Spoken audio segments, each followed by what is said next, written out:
Olá, sou a Isa e estamos hoje com o programa De Volta às Aulas, aqui no canal Minutos da Infância. Inscreva aí no canal, dê um joinha e ative o sino de notificação, ok, pessoal? Então, vamos falar um pouquinho sobre a volta às aulas, né? É um período, é um momento assim que mistura diversas emoções. As crianças ficam agitadas e ansiosas para o primeiro dia e ao mesmo tempo chateadas pelo fim das férias. Não importa se a escola é nova ou não, sempre bate aquele friozinho na barriga para conhecer a turma nova, os novos amigos, rever os antigos, né? Por isso cabe aos pais e às mães conversar muito com seus filhos, com essa garotada, para que essa ansiedade seja controlada, garantindo um período de aulas muito mais prazeroso e educativo também. A primeira semana de aula é fundamental, ao contrário do que muitos pais e alunos pensam. É nesse momento que a criança é capaz de conhecer o território, os colegas e as regras da nova escola, ou da antiga, né? Apesar da primeira semana não ter tanto conteúdo, em questão de disciplinas, é importantíssimo que as crianças se situem no contexto da escola e entrem no ritmo dessa nova etapa. Assim, mesmo que o ambiente de estudo seja o mesmo, cada período exige um cumprimento diferente, conforme a criança vai amadurecendo. A volta às aulas é uma experiência que acontece incontestáveis vezes na vida da meninada, e na nossa também, né? Mas cada uma delas traz novos sentimentos e expectativa. Vamos aí, pessoal, os responsáveis. Ajude o seu pequeno a se organizar com o material, dê bons conselhos para que ele entre no clima e boa sorte, tá bom? A escola é um momento assim, muito importante na vida dos baixinhos, já que lá é que eles aprendem não só os conceitos teóricos, como também a conviver com outras crianças e a comportar em um grupo, assim, na escola, com os professores, a direção. Então, é um grupo social, então ele vai se socializando, né? E na escola também, professores, a direção devem ficar muito atentos com o bullying. Essa palavra inglesa já se incorporou na nossa língua portuguesa, né? E significa conjunto de maus tratos, ameaças, coações, outros atos de intimidação física ou psicológica exercidos de forma continuada sobre uma pessoa que é considerada fraca ou vulnerável. É um comportamento milenar, faz parte da natureza humana. Infelizmente, né? Até a Bíblia já registra casos de bullying. Não sei se vocês sabem, mas quando Ismael, um adolescente filho de Abraão com H, ria do seu irmão Isaque, que era ainda uma criança, filho de Abraão com Sara, esse comportamento de Ismael causou indignação em Sara. Então ela entendeu que Ismael é uma criança que ameaçava, que era uma ameaça para Isaque. Por isso, pede a Abraão que mande H e Ismael embora, né? Essa história está em Gênesis 21, a 9, né? Então, isso aí já vem de anos atrás.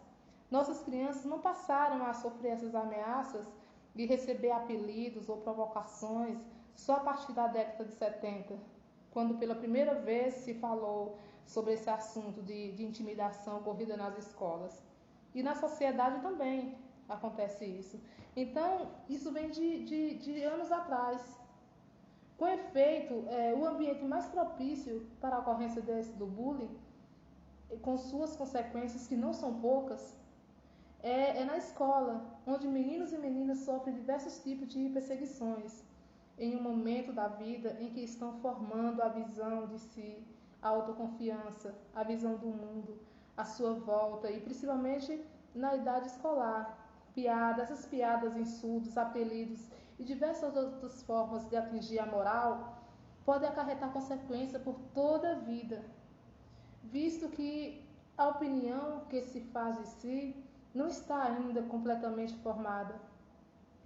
E para sua formação, a opinião do outro é extremamente importante. Tem muita gente que liga muito porque os outros falam, né? Outros nem tanto. Não tratando corretamente durante a infância e a adolescência, essas piadinhas acerca da cor da pele, por exemplo, que muitos falam, negrinha e tal, né? Da deficiência física, da orientação sexual, as agressões físicas ou verbais, ultrajantes em decorrência dessa peculiaridade, poderão evoluir para condutas racistas, homofóbicas e toda sorte de odiosos preconceitos.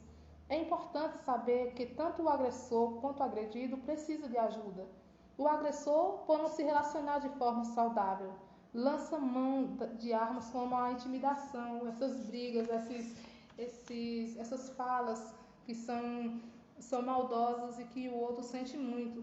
É importante saber que tanto o agressor, né, eles precisam de uma assistência psicológica, uma assistência de um profissional.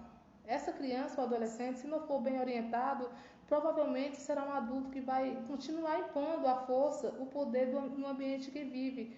Pode ser no trabalho, no ambiente familiar, por meio dessas agressões, intimidações, né? Então, os responsáveis, professores e todo mundo, tá bom? No artigo 54 do Estatuto da Criança e do Adolescente, Lei de 8.069 de 1990, lá diz que é dever do Estado assegurar à criança e ao adolescente ensino fundamental, obrigatório e gratuito, inclusive para os que eles não tenham acesso à idade própria. Progressiva extensão da obrigatoriedade e gratuidade do ensino. Então, isso quer dizer que eles são obrigados, né, a fornecer o ensino gratuito, atendimento educacional especializado aos portadores de deficiência, preferencialmente na rede regular de ensino. Quase não sai, né, o preferencialmente. Tanto também como os atendimentos em creche, pré-escola. As crianças, por exemplo, de 0 a 5 anos de idade, elas têm esse direito. Está assistido na Lei 13.306 de 2016. Asseguram nos níveis mais elevados do ensino, da pesquisa e da criação artística, segundo a capacidade de cada um. Então, leia o artigo 54 do Estatuto da Criança e do Adolescente, que lá vem dizendo várias coisas a esse respeito, né? E já no artigo 55, lá diz que os pais ou responsáveis têm a obrigação de matricular seus filhos ou pupilos na rede regular de ensino. Então, gente, vamos lá.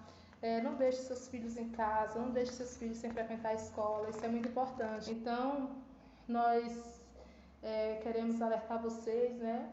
Passar um pouquinho disso para vocês, tá bom? Nosso programa hoje está chegando ao fim, hoje foi um pouquinho grande, hein? Então, fica a dica, uma boa sorte para vocês, uma boa semana de aula, um bom ano letivo. E agora vamos à nossa fábula de hoje. Hoje nós vamos falar do patinho feio. Em um dia quente de verão, os ovos da mãe pata começaram a estalar e quebrar. Pequenos patinhos tentavam sair de lá, de dentro dos ovinhos, um após o outro. Quá, quá, quá, gritavam eles, né? Mas um dos patinhos era diferente. Esse patinho era muito alegre e sempre queria participar de todas as brincadeiras das suas irmãs e irmãos. Mas, infelizmente, seus irmãos não queriam que o patinho brincasse com eles. Ele não conseguia entender o motivo pelo qual ninguém gostava dele. Até que um dia ele viu seu reflexo na água. Nossa, eu sou tão feio. É por isso que ninguém gosta de mim? Pensou o patinho. E depois decidiu fugir de casa. Ele saiu de casa e foi embora. No caminho, passou por uma mulher que o levou para a casa dela e o alimentou. Mas o seu gato e sua galinha trataram o patinho muito mal. Então ele fugiu da casa dessa mulher. O inverno chegou e o patinho estava sozinho e com muito frio. Foi quando um homem o viu e o levou para a casa dele. O homem cuidou muito bem dele, Mas os filhos deste homem o aterrorizavam. Eles pulavam, corriam e gritavam por todos os lados. Então o patinho fugiu novamente. Finalmente, a primavera chegou e o patinho estava muito feliz porque podia voltar para nadar. Um dia, ele estava nadando e viu um lindo cisne no lago. Ele se aproximou instantaneamente. Só que o patinho se lembrou que ele era muito feio. E esse pensamento fez baixar a cabeça de tanta tristeza. Mas aí, o que foi que ele viu refletido na água? Durante o inverno, ele tinha se transformado em um gracioso e jovem cisne. Ah, entendi agora. Meus irmãos e irmãs são todos patos, mas eu sou um cisne, pensou ele e nadou até a linda cisne. Depois de um tempo, eles se casaram e viveram felizes para sempre. Ai, que lindo, hein? Ele nos fala sobre aceitação e o pertencimento, né? O patinho não achava que pertencia àquele lugar. O patinho, depois de ser muito humilhado e experimentar sentimentos de angústia, desespero, baixa estima, consegue se dar conta de seu valor. Isso porque ele descobre que, na verdade, estava inserido em um ambiente que não era o seu por natureza, pois ele era um cisne e não um pato. Em alguma medida, essa narrativa conta sobre emoções presentes no universo infantil. Muitas vezes as crianças sentem-se deslocadas entre os amigos e mesmo na própria família. Essas emoções, se não tratadas, podem ser levadas para a vida adulta também. Então, a história do Patinho Feio nos mostra uma busca interior. Nós não somos iguais, nós somos diferentes, todos nós.